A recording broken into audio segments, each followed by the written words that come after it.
sorry. Did I sit on you? Oh, poor baby. Hi. Where are you? Sorry, I was getting tea.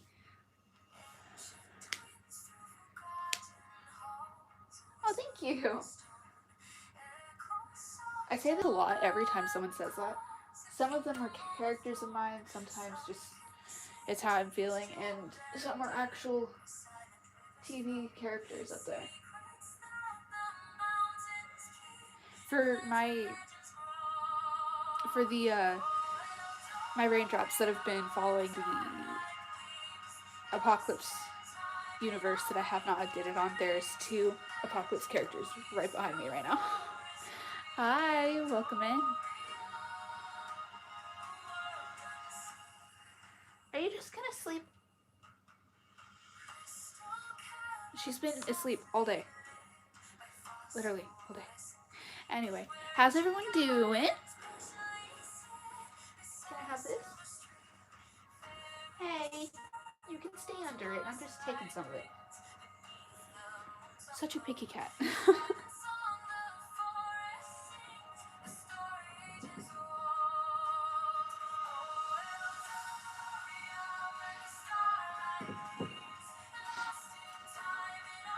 Hi, welcome in.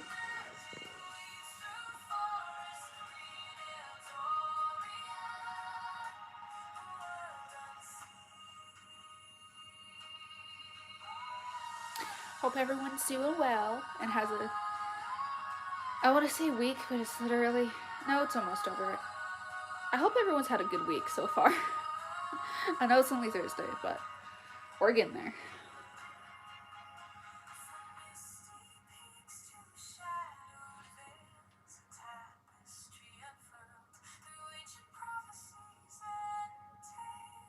Sweet girl.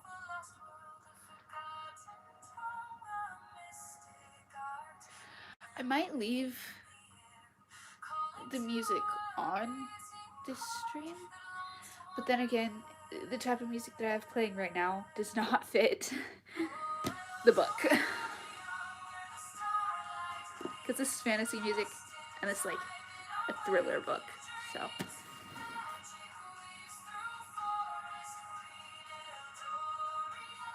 I do have one song in this playlist that's like not fantasy. So, hang on. Someone's knocking at my door. Hang on.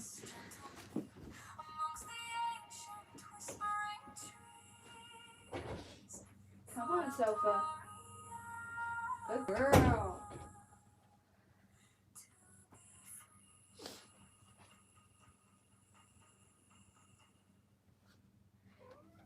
Come here. Oh, go see your brother. There you go.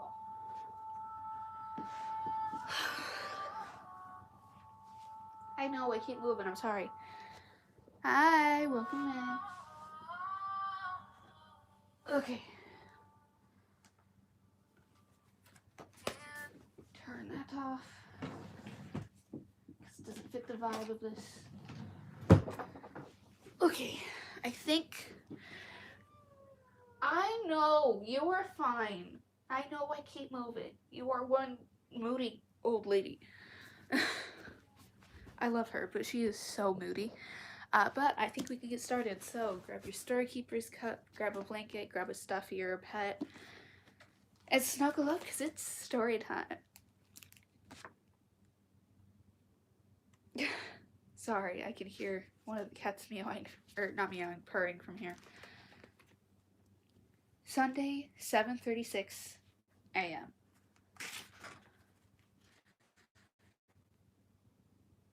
What?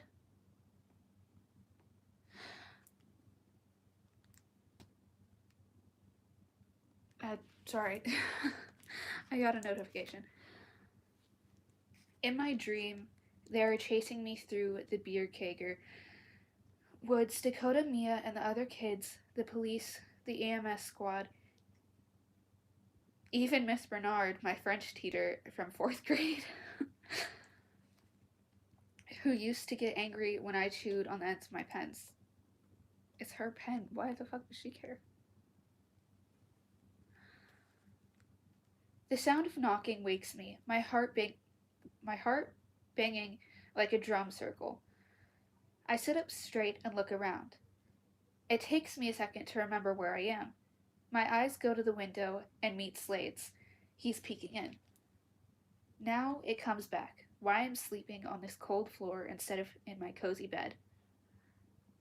Where you going? Are you just shifting? Okay, I'm gonna take you in to see your mama later because I know you miss her. Sorry, I'm getting sidetracked again. Where was I? It's weird when you wake up from a bad dream and everything is still bad. I can second that. Yeah, it is weird. It's like you didn't wake up from the dream. Tired and stiff, I get up and unlock the door. Cool, fresh air pours in as Slade enters with a brown paper bat. Sorry. As Slade enters with a brown paper bag and stares at my jeans. I look down and see why. They're in ugly brownish stains. There are. I don't know why I matched those two words together. Sorry. Every time I do this, my brain just shuts off.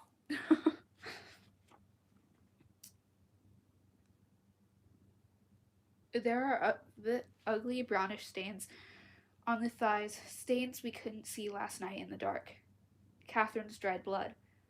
Our eyes meet. He frowns. What happened to your face? I touch my face. In some places, it stings. In others, I feel the tiny ridges of scabs. From running through the woods last night, I got scratched. His forehead. What? My brain turned that into a different word. I am so sorry right now. His forehead bunches. Is he wondering if I'm lying? You don't think I got them from fighting with Catherine, do you? He shakes his head, slides into an old chair, puts down the bag, and grimaces as he massages his knee. Chief Jenkins was on TV this morning. They want to talk to you. They're calling you a person of interest. What does that mean? He shrugs as if he doesn't know. But I have to wonder. You think it's a trap? Like they're hoping that if I hear I'm a person of interest and not a suspect, I'll just stroll through the front door of the police station and save them the trouble of looking for me? Slade scowls. You really believe they think that way? Hang on, tea break. This tea is really good.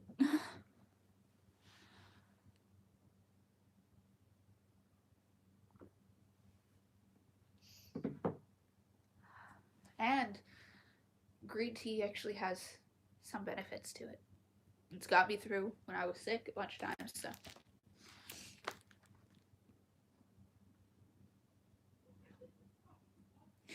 Anyway, back to the story. Where was I? Yes, I feel my heart twist. I remember the first time I tried to tell him that I wanted to break up with him. All I could do was stare at the computer with tears welling up in my eyes, and Slade, sitting on his bunk in Georgia with his laptop, asked me what was wrong. I said it was nothing. I said nothing was wrong, and I'd merely gotten something in my eye, and it was making them tear. I can't talk right now. I'm sorry. Of course, he believed me because I'd never lied to him before.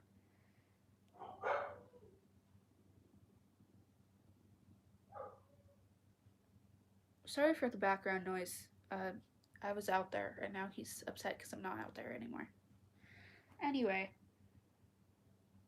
and they're telling the truth. And if they're telling the truth, and I really am a person of interest, then it's not going to hurt if I stay away a little longer, right? He looks away, and his mouth twists. I know him well enough to know there's something else on his mind. So I ask, what is it?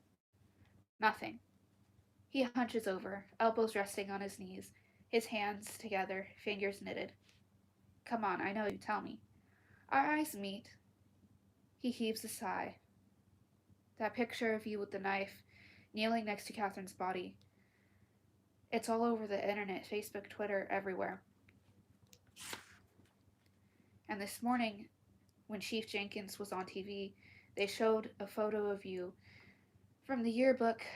There's not a single person in this town who doesn't know who you are and what you look like. It's obvious that I'm it's obvious that I'm their number one suspect, the person of interest. Stuff is pure bunk. Oh, sorry. Where's your cat? Um, there's three up there, and there's one right here.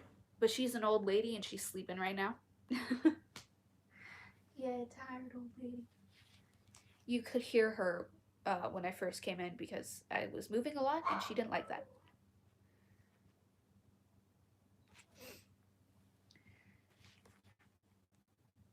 Fair warning, this is another time skip. Each May, just before Memorial Day,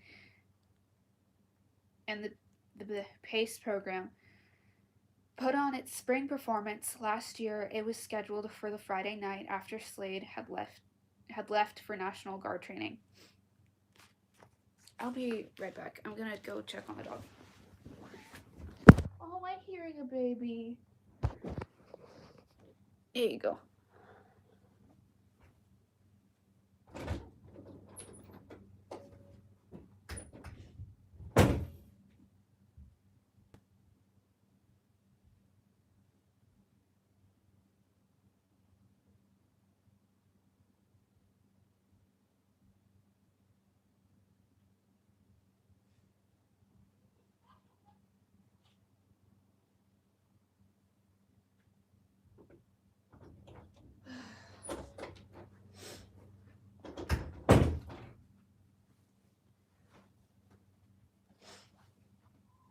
Alright, baby.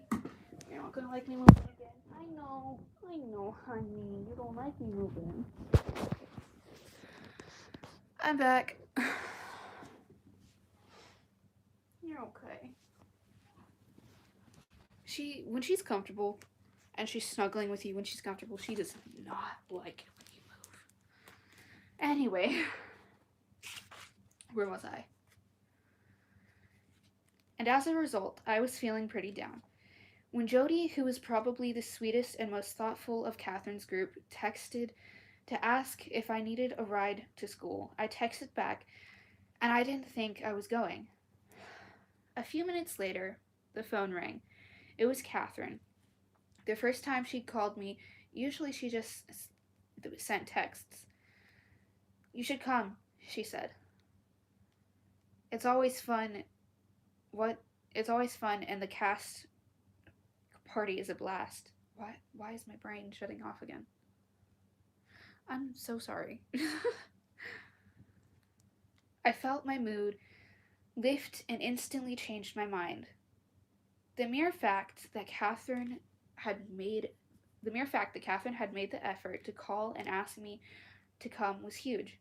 She and Dakota were in the midst of the longest and biggest fight anyone had ever seen. I'm pretty sure some of you are already piecing together a theory about Dakota.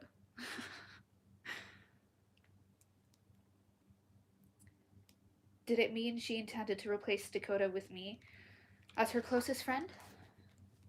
The performance was a review with skits and dances. Catherine and Zelda had... What?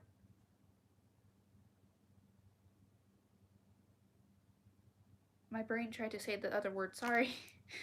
Catherine and Zelda had... Fuck.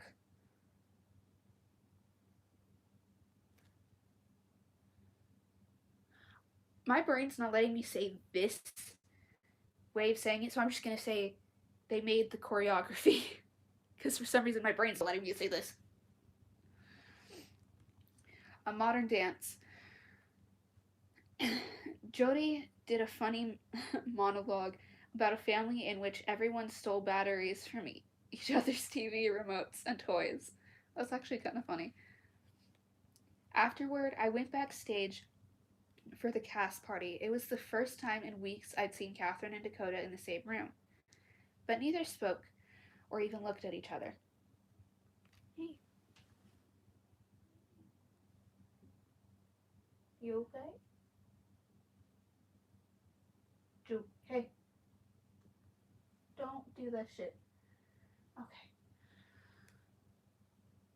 I hate it when they do that. I check on them all the time now because they keep doing that. I'm just not gonna breathe and scare the shit out of my owners. Jesus.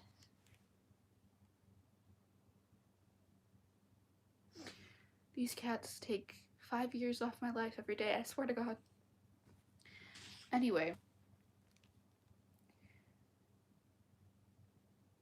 I turned out it turned out that the backstage gathering wasn't the party Catherine had been talking about. The real cast party was where next we all went next at Alex Kraft's house,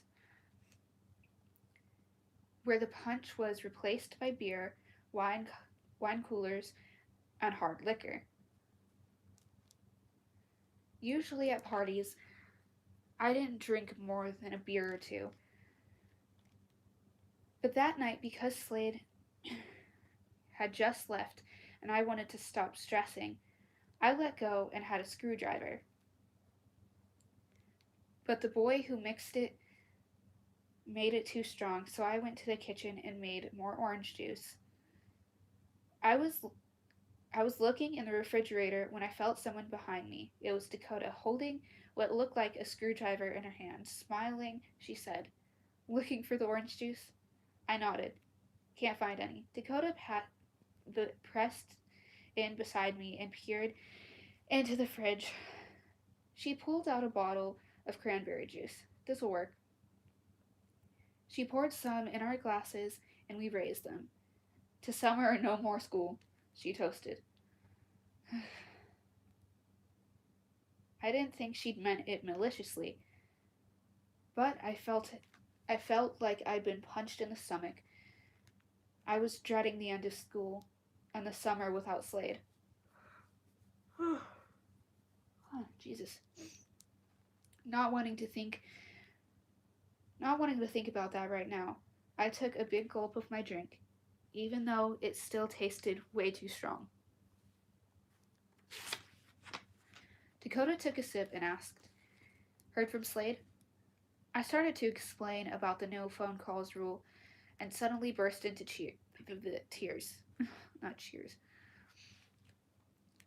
I'm sure it must have caught her by surprise because I was the last person anyone would accuse of being a drama queen. Dakota put her arms around me, and the next thing I knew, I was bawling on her shoulder. "I'm sorry," I sniffed, embarrassed. "No, I'm the one who should be sorry," she said. "It was a stupid thing to ask. I wasn't thinking."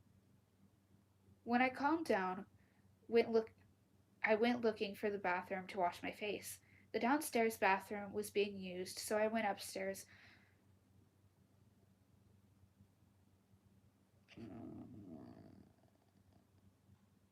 Yeah, I'm not gonna risk it. Only the drink made me dizzy. And I wasn't sure which door led to the bathroom.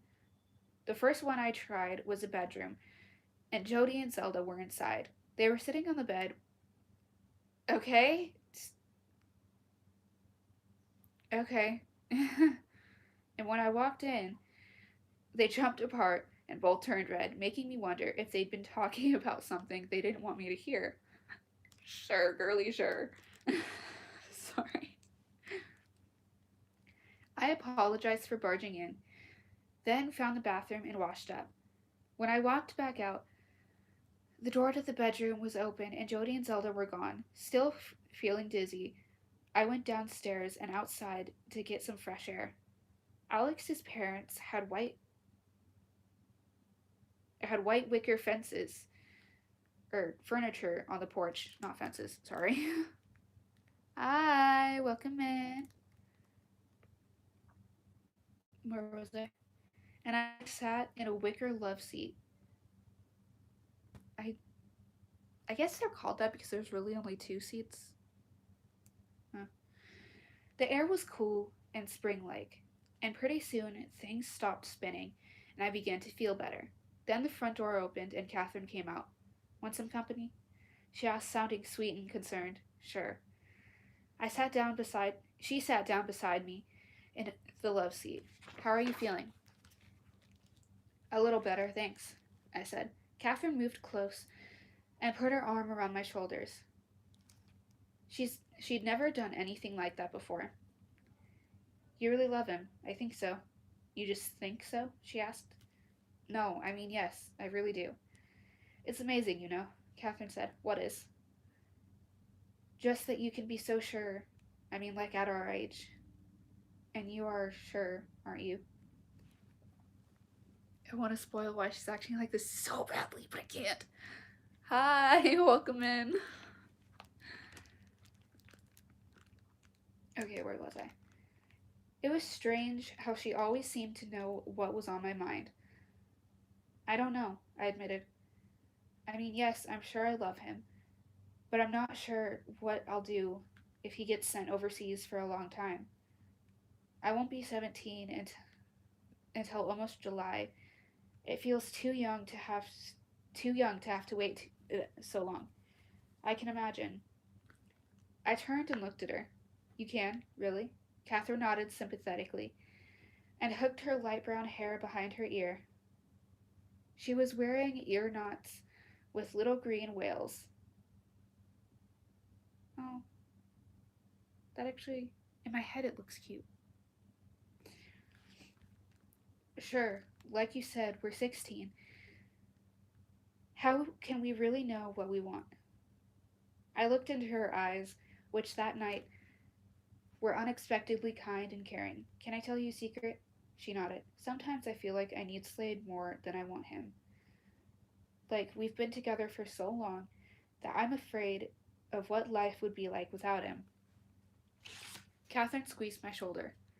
I think you'd be fine. The front door opened and Dakota came out. When she saw Catherine and me, she stopped and stared, then spun around and went back inside, slamming the door so hard behind her I thought the glass might break. Beside me, Catherine sighed loudly, then said, Sorry, I have to go. And that, my beautiful raindrops, the end of chapter 13. I will hopefully be back tomorrow with chapter 14. I would love, love, love to hear your thoughts and theories in the comments. I'm always in those comments, and I love reading your thoughts and theories on books. But until then, good morning, good afternoon, and good night, my beautiful raindrops. Stay spooky, stay weird, stay dreaming.